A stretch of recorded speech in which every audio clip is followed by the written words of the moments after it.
وعلیکم السلام. الحمد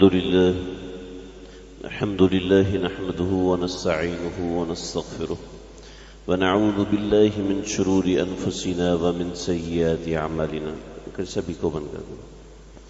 من يهده الله فلا مضل له ومن يضلله فلا هادي له ونشهد أن لا إله إلا الله ونشهد أن محمدا عبده ورسوله أما بعد فأعوذ بالله من الشيطان الرجيم. بسم الله الرحمن الرحيم.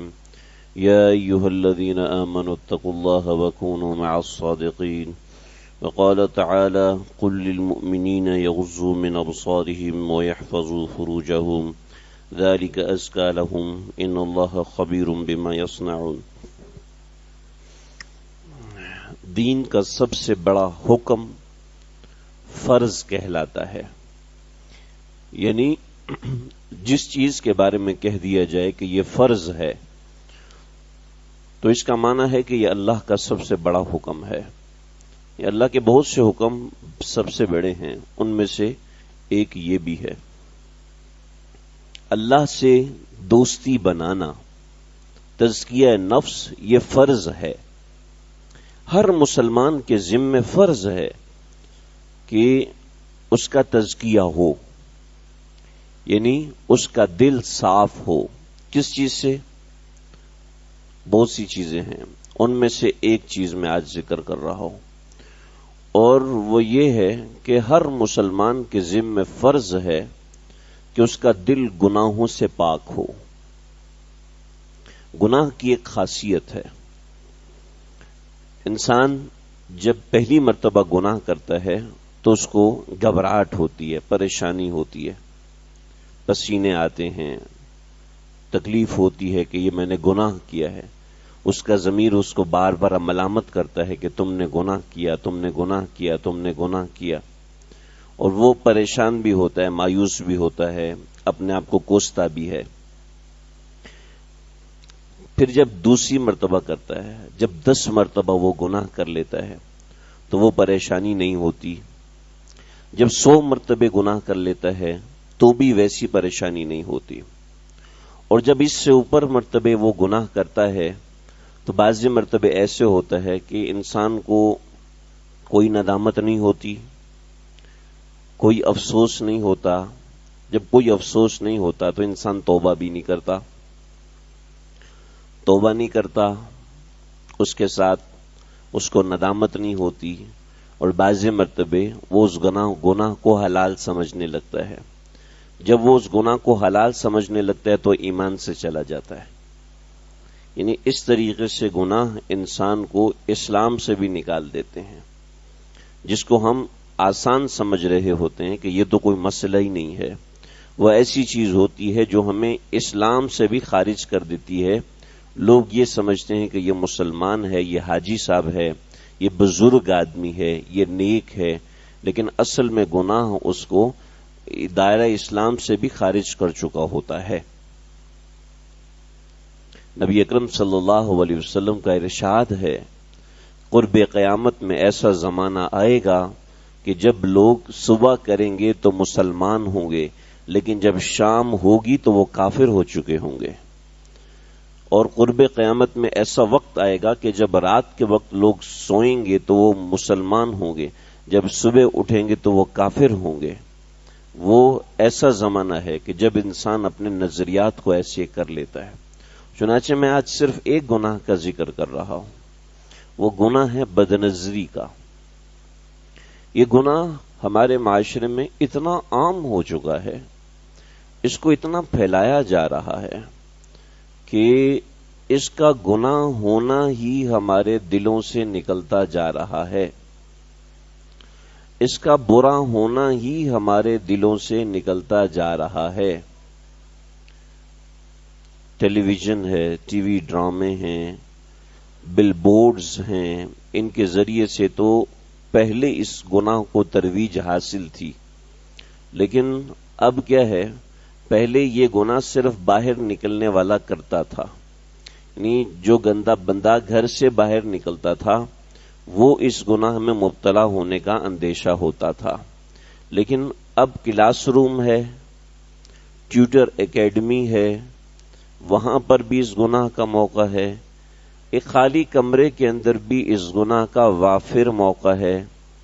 کیسے ایک زمانہ گزر گیا، ایک بڑی کثیر تعداد ایسی ہے جو رات کو 3-3 4-4 بجے تک موبائل فون پر مصروف ہوتے ہیں، فیس بک کے اوپر ہیں یا ٹویٹر کے اوپر ہیں یا کسی اور سوشل میڈیا کے فارم پر ہیں، اور انسٹاگرام ہے، اس کو فالو کرو، اس کے پیچھے چلو۔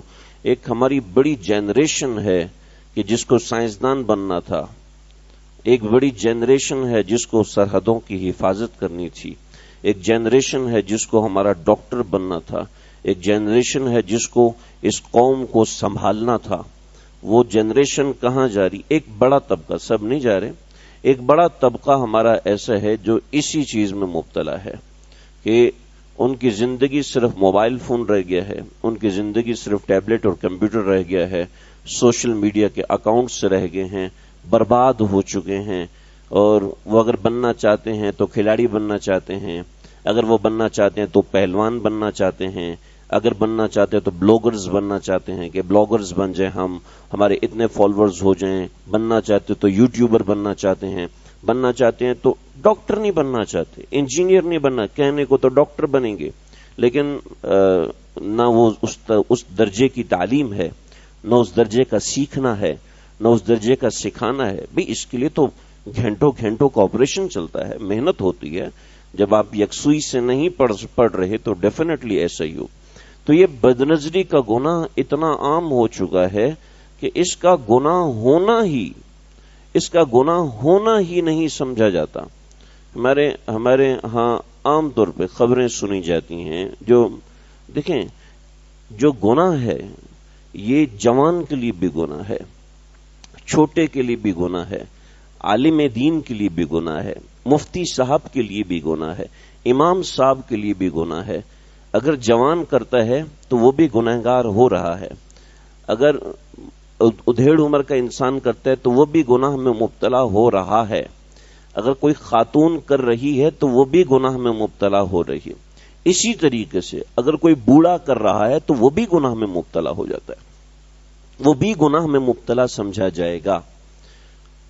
ہمارے شادی بیاہ ہیں، اس کے اندر بھی عام طور پہ مکس گیدرنگ ہوتی ہے، سب کی بات نہیں، عام طور پہ مکس گیدرنگ ہوتی ہے، اور بڑے بوڑھے حضرات جو بڑی عمر کے حضرات ہیں، سارے خاندان کی خواتین آتی ہیں ان کے پاس جناب ان کو سلام کرنے کے لیے، بڑے بوڑھوں کا پردہ نہیں ہے، وہ بھی اس گناہ میں مبتلا ہوتے ہیں۔ بڑی عمر کے لوگ ہیں، دادا نانا ہیں، ان کو بھی شریعت نے حکم دیا کل المؤمنین یغضوا من ابصارہم النظر سہم من سہام ابلیس العینان تزنیان، آنکھیں بھی زنا کرتی ہیں، ہاتھ بھی زنا کرتے ہیں، زبان بھی زنا کرتی ہے۔ یا رسول اللہ کیسے؟ بخاری کی روایت ہے، آپ صلی اللہ علیہ وسلم سے پوچھا یا رسول اللہ کیسے زنا کرتی ہے آنکھ؟ آپ نے فرمایا جو نامحرم کو دیکھ رہی ہے وہ زنا کر رہی ہے، جو نامحرم کی بات بلا وجہ سن رہی ہے وہ کان زنا کر رہے ہیں، جو نامحرم سے بات کر رہے ہیں بلا وجہ، کوئی ضرورت نہیں صرف گپ شپ کے لیے بات چل رہی ہے، یہ زبان زنا کر رہی ہے، جو اس کی طرف چل کے جا رہا ہے قدم، وہ پاؤں زنا کر رہا ہے۔ میں اپنے الفاظ نہیں، یہ بخاری شریف کے الفاظ ہیں۔ اور جو ہاتھ اس کو چھو رہے ہیں، بھلے سے آپ سر پہ اس کے ہاتھ پھیر رہے ہیں یا پھر خیس رگالی کے طور پہ بچے کو ایک خاتون ہے اس کو تسلی دے رہے کندھے پہ ہاتھ رکھ کے تھپ تھپا کے، تو یہ ہاتھ زنا کر رہا ہے۔ اب یہ کرنے والا چاہے دادا ہے چاہے نانا ہے، بڑی عمر کا ہے، میں نہیں کہہ رہا کہ اپنی پوتی اور نواسی، میں اس کی بات نہیں کر رہا، ایک نامحرم کو چھونا یہ ہاتھ کا زنا ہے۔ نبی اکرم صلی اللہ علیہ وسلم نے فرمایا نامحرم کو چھونا، اس سے ہاتھ ملانا یہ ہاتھ کا زنا ہے، اس سے کلام کرنا یہ زبان کا زنا ہے۔ پھر اس سے آگے بھی بڑھ کے فرمایا کہ یہ ایسا گناہ ہے جو صرف خالی دل سے ہوتا ہے، یعنی دل ہی دل میں اس کے بارے میں خیالات پکا رہے ہیں اور اس سے لطف اندوز ہو رہے ہیں۔ یعلم خائنۃ الاعین وما تخفی الصدور، تو یہ گناہ تو ایسا ہے، یہ اتنا خطرناک گناہ ہے کہ یہ انسان کے ایمان کی لٹیا ایسے ڈبوتا ہے کہ انسان کو پتہ بھی نہیں چلتا۔ میں ڈرا نہیں رہا آپ کو، میں ایک بنیادی بات سمجھا رہا ہوں۔ آپ صلی اللہ علیہ وسلم کا ارشاد ہے النظر سہم من سہام ابلیس، کہ نظر شیطان کے زہر میں بجھے ہوئے تیروں میں سے ایک تیر ہے۔ آپ بتائیں کون شخص ہے جو خبریں سننے کے بعد توبہ کرے، استغفر اللہ میں نے بہت بڑا گناہ کیا، استغفر اللہ، اللہ سے معافی مانگ رہا ہے؟ کوئی ہے جو آج کرتا ہو؟ کوئی ہے جو میچ دیکھنے کے بعد توبہ کرتا ہو؟ کوئی ہے جو ان چیزوں کو کلاس روم میں جانے کے بعد لڑکیوں کو دیکھنے کے بعد توبہ کرتا ہو؟ نہیں، کیونکہ اس کا گناہ ہونا نکل گیا ہے ہمارے ذہنوں سے، اس کا گناہ ہونا، چنانچہ وہ برکتیں نظر نہیں آتی، وہ چیزیں نظر نہیں آتی، ہمیں فرشتے موجود ہیں ہر وقت، ما یلفظ من قول الا لدیہ رقیب عتید، جو تم بات کرتے ہو نا، اس بات کی بھی ایک فارم ہے، اس فارم کو فرشتے اٹھا کے لے جاتے ہیں، یہ ایسی معمولی چیز نہیں ہے، جو تم عمل کرتے ہو اس کو لکھا بھی جا رہا ہے۔ ایک مقصد ضروری نہیں ہے کہ اسی لحاظ سے لکھا جائے، آج تو بایو میٹرک کا دور ہے، آپ اپنا انگوٹھا بھی رکھتے ہیں تو وہ بھی ایک خاص تحریر کرتا ہے، ایک خاص چیز لکھتا ہے جو کوئی اور لکھ نہیں سکتا۔ تو اللہ کے فرشتے کس طریقے سے لکھتے ہیں ہم اس کو نہیں سمجھ سکتے، لیکن چونکہ نظر ایسی ہو چکی ہے، نظر ایسی بری ہو چکی ہے کہ ہمارا دھیان ان چیزوں پر نہیں جاتا، چنانچہ اس کا بڑا آسان طریقہ ہے، سب سے پہلے روزانہ استحضار کیا جائے، اللہ جی میں اپنی نظر کو نامحرم سے بچاؤں گا، چاہے وہ موبائل فون کے ذریعے ہو، چاہے وہ کلاس روم کے ذریعے ہو، چاہے مجھے سڑک پہ چلنا ہے، راستے میں خواتین گزر رہی ہیں، اس سے نظر بچانی ہے۔ کس طریقے سے؟ حضرت ڈاکٹر عبدالحی عارفی رحمۃ اللہ علیہ فرماتے تھے کہ اس کا بڑا آسان سا طریقہ ہے، ابتدا مشکل ہے لیکن آسان طریقہ ہے، اپنی نظر مستقل جھکا کے رکھیں، مستقل اپنی نظر نیچی رکھیں کی عادت ڈال لیں، اس سے انسان بھلے سے کلینک میں بیٹھا ہے، ہاسپٹل میں ہے، وہاں نرسز ہیں اور سب اسٹاف ہے، خواتین ہیں، کثرت ہے، بازار میں ہے، مارکیٹ میں جانا ضرورت ہے، سپر مارکیٹ میں جانا ضرورت ہے، وہاں خواتین کثرت سے ہیں، جب اپنی نظر جھکانے کی عادت ہوگی تو انشاءاللہ بدنظری جیسے عظیم گناہ سے انسان بچے گا۔ پھر اللہ کے نبی نے ارشاد فرمایا، تین آنکھیں ایسی ہیں جو جہنم دیکھیں گی بھی نہیں، تین آنکھیں ایسی ہیں جو جہنم کو دیکھیں گی بھی نہیں۔ جب ظاہری بات ہے آنکھ نہیں دیکھے گی تو باقیہ جسم کیسے دیکھے گا؟ تو یا رسول اللہ کون سی تین آنکھیں؟ فرمائے ایک وہ آنکھ جس کے اندر اللہ کے ڈر کی وجہ سے آنسو کا کوئی قطرہ تیر گیا ہو، آنسو کا کوئی قطرہ تیر گیا ہو۔ ایک اور حدیث میں آتا ہے کہ قیامت کے دن اللہ رب العزت انسان کو جہنم کی طرف بھیج دیں گے، تو ایک بال، چھوٹا سا بال یہ اٹھے گا اور اللہ کے دربار میں جائے گا اور کہے گا کہ اللہ جی میں فلاں آدمی کی آنکھ کا بال ہوں، اللہ جی ایک مرتبہ آپ کے ڈر کی وجہ سے میری جڑ گیلی ہو گئی تھی، اس کی آنکھ میں اتنا قطرہ آیا تھا، تو اللہ جی آپ مجھے بھی جہنم میں بھیجیں گے؟ اللہ فرمائیں گے نہیں، جو وَأَمَّا مَنْ خَافَ مَقَامَ رَبِّهِ وَنَهَى النَّفْسَ عَنِ الْهَوَىٰ فَإِنَّ الْجَنَّةَ هِيَ الْمَأْوَىٰ، تو گواہ ہے کہ تو تر ہو گیا میرے ڈر کی وجہ سے، جا اپنے صاحب کی آنکھ میں لگ جا اور اس کو جنت میں لے کے چلا جا۔ تو ایک وہ آنکھ ہے جو اللہ کے ڈر کی وجہ سے روئی، اللہ اس آنکھ کو بھی جہنم نہیں دکھائیں گے، اللہ میری اور ہم سب کی آنکھ کو ایسا بنا دے۔ دوستو یہ ایسے نہیں ہوتا، صرف باتیں کرنے سے، واقعات سننے سے نہیں ہوتا، کچھ دیر اللہ کے حضور انسان بیٹھے، کچھ دیر اللہ تعالیٰ سے مناجات کرے، کچھ اپنا ایک وقت رکھیں، 15-20 منٹ انسان نکالنا چاہے تو کوئی مشکل نہیں ہوتی، لوگ گھنٹوں نکال لیتے ہیں، مصروف ترین لوگ گھنٹوں نکال لیتے ہیں جب اس کا مزہ آتا ہے، جب اس کی لذت آتی ہے، ورنہ وقت ملتا نہیں ہے۔ انسان جی مجھے خواہشات بہت تنگ کرتی ہیں، جوانی ہے تو تنگ کریں گی نا جی، اگر کوئی 70 سال 80 سال کا بھی ہو گیا، خواہشات تو جوان ہے، خواہشات تو تنگ کریں گی، ہر انسان کو کریں گی۔ ہمیں اللہ نے انسان بنایا، کوئی کھمبا تو نہیں بنایا نا کہ میرے اندر خواہشات ہی نہیں ہیں، ہمیں اللہ نے انسان بنایا، دیوار تو نہیں بنایا نا کہ دیوار میں کوئی خواہش نہیں، ہر انسان اس میں خواہش ہے، خواہش پیدا کی ہے، بائی ڈیفالٹ ہے ہمارے اندر۔ جب آنکھ ہے تو خواہش بھی ہے، جب کان ہے تو سننے کی خواہش ہے، جب زبان ہے تو بولنے کی خواہش ہے. تو اللہ نے خواہش رکھی ہے، اس خواہش کو ظاہر بات ہے مولڈ کرنا ہے اللہ کی طرف. جو پلاسٹک مولڈنگ کمپاؤنڈ ہے وہ کس طریقے سے چیز کو، پلاسٹک ایسے ہی کرسی بن جاتا ہے، لوہا ایسے ہی الماری بن جاتا ہے؟ نہیں، اس کو مولڈ کیا جاتا ہے. ہمیں اللہ نے خواہشات دی ہیں، ان کو مولڈ کرو. مولڈنگ کمپاؤنڈ ہمارے اندر لگایا ہے. تھوڑی دیر بیٹھو تنہائی میں، میرا ذکر کرو، مجھے یاد کرو، اور اس کے بعد پھر مجھ سے بات کرو، کلام کرو. دیکھو میں کیسے مولڈ کرتا ہوں، دیکھو میں کس طریقے سے کام کرتا ہوں. پرانے زمانے میں پمپ ہوتے تھے، جو ہمارے بڑے بوڑھے حضرات وہ جانتے ہوں گے. پمپ ہوتے تھے، ان پمپوں کے لیے کیا کرتے تھے، ان پمپوں کے اندر 1 لوٹا پانی ڈالتے تھے. 1 لوٹا پانی ڈال کے موٹر چلاتے تھے. جیسے موٹر چلاتے وہ 1 لوٹا پانی ایسے کھینچتا تو پورا گھنٹہ پانی آتا تھا. ایسا ہے نا؟ ہم تھوڑی دیر بیٹھ جائیں، یہ 1 لوٹا پانی ہے. یہ پھر اللہ رب العزت کی طرف سے نور کا پریشر آئے گا. لیکن ہم کچھ اپنی طرف سے 1 لوٹا پانی تو ڈالیں. ایسی نہیں ہو جاتا. تھوڑی سی انسان کو ذکر اللہ تنہائی میں کرنا پڑتا ہے، اللہ کو یاد کرنا پڑتا ہے. پھر اللہ کا ڈر، اللہ کی محبت، اللہ سے تعلق دل میں بیٹھتا ہے اور بیٹھ کے رہتا ہے. جو کرنا چاہتا ہے کر کے دیکھ لے.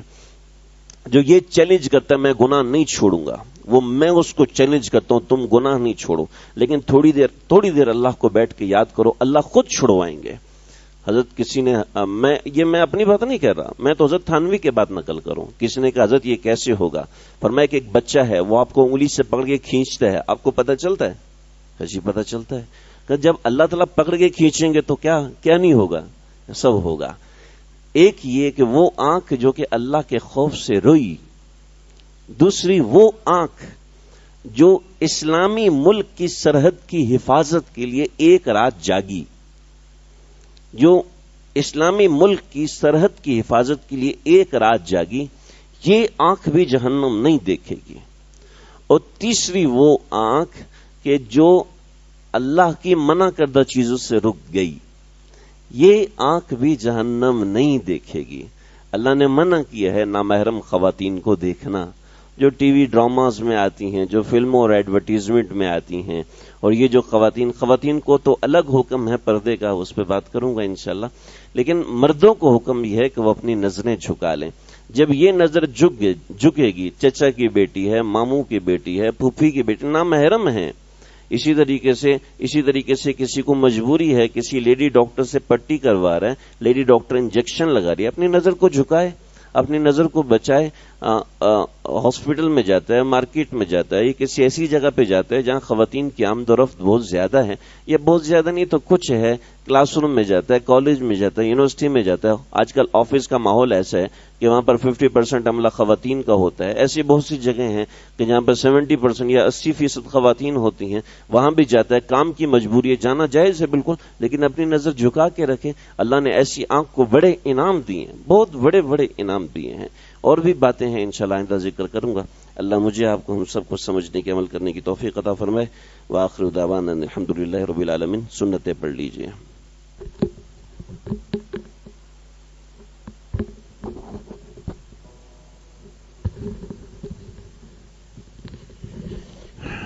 الحمد لله الأكرم الذي خلق الإنسان وكرم وعلمه من البيان ما لم يعلم فسبحان الذي لا يحصى امتنانه باللسان ولا بالقلم ونشهد أن لا إله إلا الله ونشهد أن محمدا عبده ورسوله.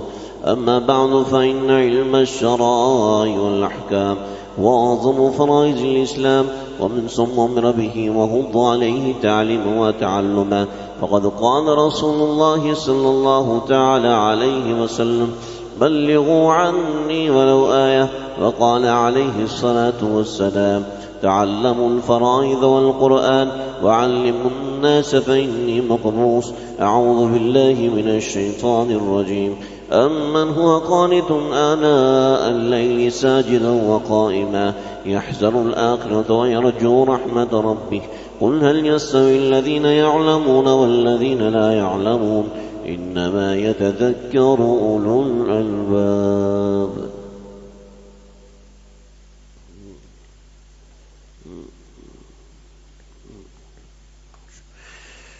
الحمد لله الذي نصفى والصلاة والسلام على نبي المجتبى. أما بعد فأعوذ بالله من الشيطان الرجيم. إن الله وملائكته يصلون على النبي يا أيها الذين آمنوا صلوا عليه وسلموا تسليما. اللهم صل على محمد عبدك ورسولك وصل على المؤمنين والمؤمنات والمسلمين والمسلمات وبارك على محمد وأزواجه وذريته. قال النبي صلى الله تعالى عليه وسلم الله الله في أصحابي لا تتخذوهم غرضا من بعدي فمن أحبهم فبحبي أحبهم ومن أبغضهم فببغضي أبغضهم وخير أمتي قرني ثم الذين يلونهم ثم الذين يلونهم والسلطان المسلم ذل الله في الأرض من أهان سلطان الله في الأرض أهانه الله. إن الله يأمر بالعدل والإحسان وإيتاء ذي القربى وينهى عن الفحشاء والمنكر والبغي يعظكم لعلكم تذكرون. فاذكروني أذكركم واشكروا لي ولا تكفرون. صفحہ تمام سے درست فرما لیجیے.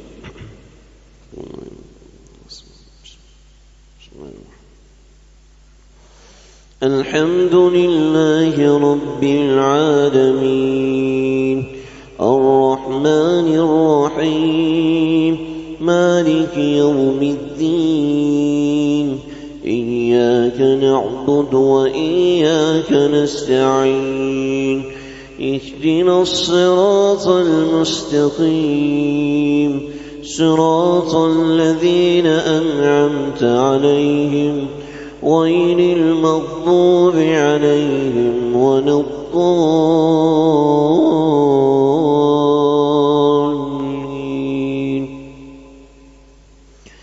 أنتم أشد خلقا أم السماء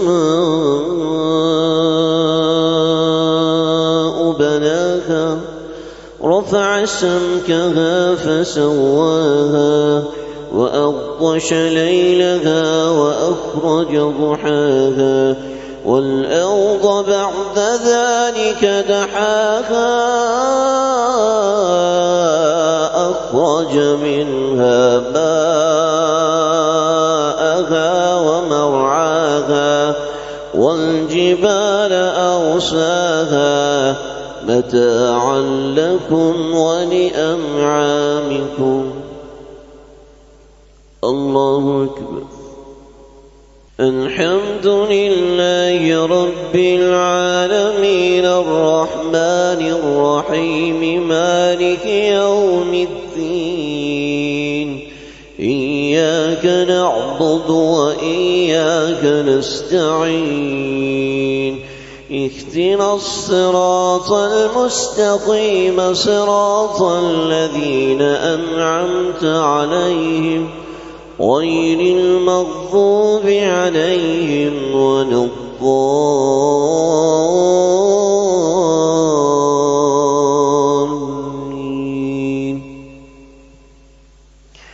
فإذا جاءت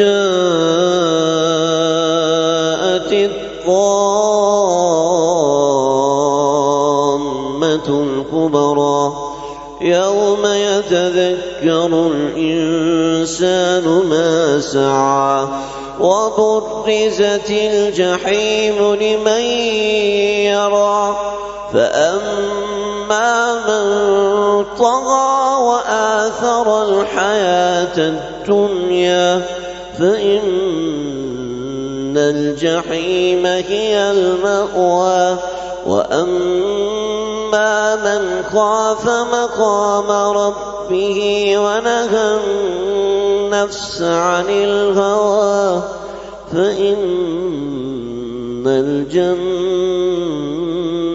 هي